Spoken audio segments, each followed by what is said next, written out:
اهلا بيكم واتمنى تكونوا بخير وكل سنه وانتم طيبين بمناسبه الاعياد. كلمه اللي ما يعبركش ما تعبروش دي كلمه سلبيه جدا، وللاسف هي كلمه قاتله للذكاء الاجتماعي لابنك.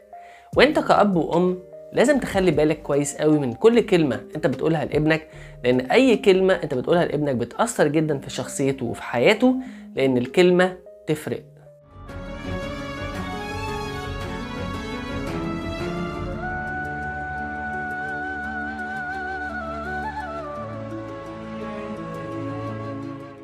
كلمة اللي ما يعبركش ما تعبروش دي كلمة يمكن احنا سمعناها من اهلنا او سمعناها من اصحابنا او من زمايلنا او من اي حد قريب مننا كتير. الكلمة دي يمكن منتشرة قوي، لكن الحقيقة هي كلمة مش سليمة 100%، وكلمة ممكن تكون ظاهريا منطقية قوي، لكن الحقيقة هي ليها تأثيرات سلبية كتيرة علي أنا اجتماعيا وعلى ذكائي الاجتماعي، هتخليه إنسان للأسف يخسر كتير جدا جدا من أصحابه، أو يخسر كتير جدا من اللي حواليه لو مشي بمبدأ اللي ما يعبركش ما تعبروش من أول مرة كده.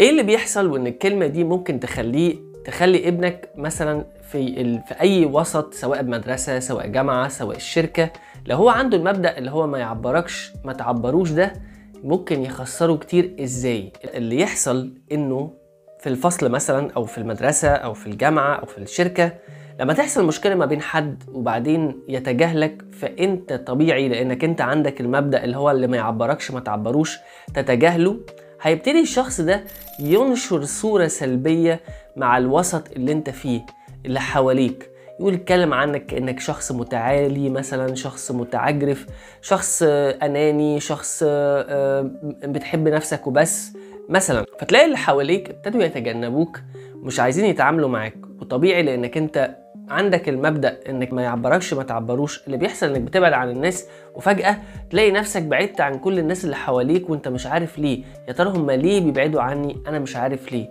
لانه للأسف ابتدت تنتشر صورة سلبية عنك في الوسط اللي انت فيه، سواء بقى في المدرسة سواء في الشغل سواء في العمل سواء في الجامعة. وطبعا دي مشكلة كبيرة على فكرة، لانه اللي هيحصل يا اما هيكون انسان منطوي، يا اما هيكون انسان بيحاول يقدم تنازلات علشان يرضي اللي حواليه، علشان هو مش عايز يحس احساس الرفض، بالعكس عايز يحس ان هو مقبول من الناس، فبيقدم تنازلات وبيحاول يرضي كل زمايله اللي موجودين علشان يقبلوا ان هو يكون معاهم ويكون موجود معاهم، علشان مش عايز يحس احساس الرفض. طبعا السيناريو ده اللي هو علشان يحصل ان تلاقي الناس كلها بعدت عنك وتلاقي ناس خلاص ابتدت ما تكونش جنبك او ما تكونش موجوده معاك، بياخد اكيد وقت، بياخد اكيد سنه او 2 أو 3، لكن طول ما انت متبع السياسه دي تاكد انك هتلاقي ناس كتيره جدا جدا جدا في حياتك خسرتهم وما كنتش انسان عندك ذكاء اجتماعي. كلمة اللي ما يعبركش ما تعبروش لما بتقولها لابنك، انت كده اكنك بتقول لابنك انت ملاك مش بتغلط، لكن العيب فيهم هم، وهم اللي عندهم المشاكل وانت ما عندكش اي مشاكل. وطبعا ده للأسف بيخليه إنسان ما بيدورش على الأخطاء أو بيدورش على الحاجة اللي ممكن يكون هو عملها، أو اللي خلي الأشخاص دي ما تهتمش بيه، أو هو نفسه ما يكونش إنسان مثلا جذاب للي حواليه كده. الناس كلها لما تقابله تحس بالطاقة الإيجابية وهي خارجة منه وتحب تتعامل معاه وتحب تكون معاه، صح؟ لكن الحقيقة إن ابنك مش ملاك، لأن في 4 احتمالات تقريبا ممكن تكون حصلت بسببها يكون هذا الشخص ده بيتجاهله أو بيبعد عنه. اول احتمال ان ممكن يكون مثلا ان حصل سوء تفاهم في مره، انك كنت في مكان والشخص ده كان في نفس المكان وحس وانت ما شفتوش، لكن هو افتكر انك شفته وبتتجاهله، فالطبيعي هو بيعمل زي ما انت عملت، انك هو كمان بيتجاهلك وبعد عنك، رغم ان المفروض ان الشخص ده كان بيحبك والشخص ده كان صديق ليك، فبالتالي هو اتبع نفس المبدأ فبعد كمان هو عنك، فهو بيبعد عنك وانت كمان بتبعد عنه في نفس الوقت. لكن انا لو انسان ذكي اجتماعيا ولقيت حد حصل فجأة في تغيير في الطريقة بتاعته او التعامل بتاعه، يبقى انا افضل ان انا اروح اسأله واقول له مالك، ايه اللي حصل، انت ليه متغير معايا، عشان اقدر افهم، وساعتها اسمعه وافهم، وهيقول لي ساعتها انت اللي اصلا بعيد عني وانت اللي مش عايز تكلمني، انا كنت موجود في اليوم الفلاني وانت بعدت عني وشفتني وما كلمتنيش فحسيت انك مش عايز تكلمني. وساعات ناس كتيرة جدا بتكون حساسة قوي، وللاسف كمان ده عيب ان يكون حساس جدا وبسبب موقف زي كده يزعل ويتضايق من صاحبه او من زميله او من الى اخره. للاسف عيب مش ميزة، لكن ده اول احتمال، ان ممكن اصلا يكون هو متخيلك انك انت اللي تتجاهله، فهو يبعد عنك وانت تبعد عنه، وفي الاخر ولا انت كنت بتتجاهله ولا هو كان بيتجاهلك. لكن انا علشان ذكي اجتماعيا وحريص ان ما اخسرش حد، بسأله ليه، ايه سبب التغيير. احتمال تاني ممكن يكون ان في حاجة حصلت منك او في شيء غلط حصل منك، انك انت قلت كلمة يعني ضايقته، ان هو سمع عنك حاجة من حد تاني ما كانتش حقيقية، فللأسف اخد منك موقف. برضو نرجع تاني ونقول ارجع ليه واسأله ايه اللي حصل، ايه سبب التغيير في طريقتك وفي تعاملك، علشان هو يتكلم وعشان اقدر افهم فيه ايه. ساعتها هو هيقول لي ده حصل منك كذا، وانا ساعتها اقدر بقى ان انا يا اما اعتذر عن خطأي ده لو انا اتأكدت فعلا ان ده خطأ بدون قصد، او ان انا مثلا ابتدي اشرح له وجهة نظري، بس على الاقل انا ما خسرتوش، انا فهمت وجهة نظره وبدأت اتكلم معاه. احتمال تالت انه ممكن يكون الشخص ده بيتجاهلني علشان يضغط عليا ان اعمل حاجة معينة هو عايزني اعملها، بيفرض عليا وبيضغط عليا عشان اعمل الحاجة دي بالعافية رغم ان انا مش عايزها. الحقيقة ان دي حاجة طبعا اكيد غير مقبولة من كل الناس، لكن انا برضو عشان ذكي اجتماعيا لما هسأل واعرف ان هو بيقول لي انا ما بكلمكش، او ان انا متضايق عشان انت ما عملتش اللي قلت لك عليه، تفهمه وتقول له انا ما اقدرش اعمل اي حاجة انا مش مقتنع بيها ومش بالعافية، لكن انا المرة دي هعملها جايز علشان انا حريص ان احافظ عليك وعشان انا بحبك، لكن ارجوك ما تضغطش عليا في اي حاجة تانية. انا مش بحب حد يضغط عليا او يجبرني ان اعمل حاجة انا مش عايزها بالعافية. رابع احتمال ان ممكن يكون الشخص ده اصلا هو شخصية متعالية او شخصية متكبرة، فهو ممكن يكون شايفني انا اقل منه في المستوى ومش مش مستواه علشان اقدر اكلمه، فبالتالي انا بيتعالى عليا وبيتكبر عليا. فبرضو انا عشان ذكي بسأل وبعرف ايه اللي غيرك، ليه اتغيرت كده، ليه بتتعامل بالطريقة دي. لو انا اكتشفت ان هو انسان متعالي وانسان متكبر، دي مشكلة كبيرة جدا ليه هو شخصيا، لان التعالي ده والكبرياء ده هيخليه يخسر ناس كتيرة جدا جدا في حياته.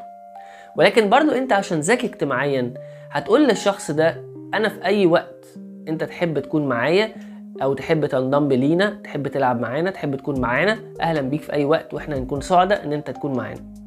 وحاول انك تبعد عنه شوية او تخلي علاقتك بيه علاقة سطحية، لانه هو اصلا شخص هيكون متعب جدا، وبعد فترة طويلة هو بنسبة 90% هيقدر جدا انك انسان جدير انك كنت بتحاول تحافظ عليه، وانك انت انسان جدير بالصداقة، وهيكون انسان صديق ليك او على الاقل مش هيعاديك. ودي حاجة حلوة جدا انك انت برضو ما خسرتش هذا الانسان.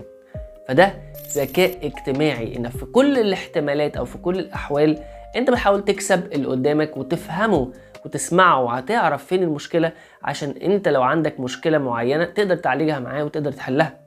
طب انا لما اكون اصلا شخص حسيت ان انا وقعت في الخطأ ده، وللأسف نتيجته ان خسرت ناس كتير وناس كتير بعدت عني وحصلت مشاكل كتير ما بينهم، اعمل ايه واتصرف ازاي؟ المفروض الاول ان انا ابتدي مع الاشخاص اللي انا بدأت معاهم المشاكل ان احاول احسن معاهم العلاقة. ليه؟ لان هم دول اللي ابتدوا ينشروا عنك في البداية الكلام السلبي او الصورة السلبية للاخرين.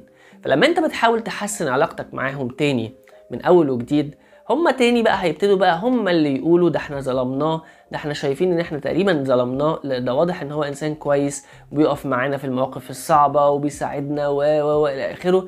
فهيبتدوا هم اللي يغيروا الصورة بتاعتك في الوسط ده او في المجتمع ده اللي انت فيه، سواء المدرسة سواء الجامعة سواء الشركة سواء البيت سواء اي مكان. فهيبتدوا هم اللي يبتدوا يغيروا الصورة اللي هم نشروها في البداية عنك. دي حاجة كويسة.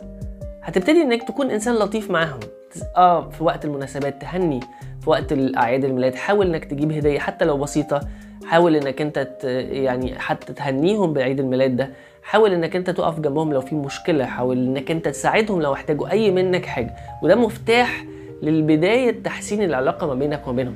لكن الحقيقة علشان العلاقة بتاعتك تستمر لازم مهم بعض الشروط اللي لازم تتوفر عشان العلاقة تكون مستمرة، انك تكون اهتماماتك قريبة من الاهتمامات بتاعتهم، ان يكون مظهرك قريب من المظهر بتاعهم، ان يكون طريقة تفكيرك قريبة من التفكير بتاعهم، ومع الحرص ان انت ليك مبادئ في الاخطاء او في الحاجة الغلط انت هترفض تماما مهما حصل، وساعتها برضه هم هيحترموك جدا وهيسمعوا كلامك، ومش بعيد ان هم يسمعوا كلامك. ما تحاولش تخسر حد في حياتك، لان دي خسارة كبيرة حقيقية، لان كل انسان بتخسره ممكن يكون هو سبب فرصة لحياتك اكيد هتحتاجه. وانت هتكون انسان سعيد لما هتلاقي الناس حواليك والناس جنبك وبيساعدوك في اي مشكلة، او بيقدموا لك نصيحة، او بيقفوا جنبك، او بيقدموا لك فرصة، او بيعرفوك على معلومة جديدة مهمة جدا جدا في حياتك. اي انسان في حياتك هو كنز حقيقي، ما تحاولش انك انت تخسره. لكن انت مش هتقدر انك تكسب كل الناس، مش ممكن ومستحيل، لكن على الاقل انك تكسب غالبية الناس، وما تكونش انت سبب انك انت تخسرهم ويبعدوا عنك او ما يحبكش، عشان تكون انسان سعيد ومبسوط ان حواليك ناس كتير بتساندك وبتقف جنبك وبتساعدك. اوعى تقول ابدا لابنك اللي ما يعبركش ما تعبروش، لا، شوف ايه السبب وحاول تعرف، لان ممكن يكون حاجة من الاربع احتمالات اللي احنا اتكلمنا فيها. لكن الكلمة الحقيقية اللي المفروض ان احنا نقولها، او الكلمة الصح، انه اي انسان مش مقدر قيمتك ابعد عنه، لكن ما تعاديهوش. يعني الانسان فعلا اللي بيقدر قيمتك ومش بيحترمك ابعد عنه، لان ده هيتعبك قوي، هيسبب لك جراح كتير، لانه مش عارف القيمة بتاعتك. فابعد عنه لفترة من غير ما تعديه او من غير ما تخاصمه، لا بالعكس، اول ما بتشوفه كمان بسلم عليه وكل حاجة، لكن علاقتك بيه علاقة سطحية لغاية لما يعرف القيمة بتاعتك ايه. ولو ما قدرش برضو، او لو فضل فترة طويلة مش قادر يقدر قيمتك، ده انسان غير جدير انه يكون معاك. لو عجبك الفيديو ما تنساش انك تعمل شير ولايك للفيديو عشان ناس كتير تستفيد من فيديو زي كده.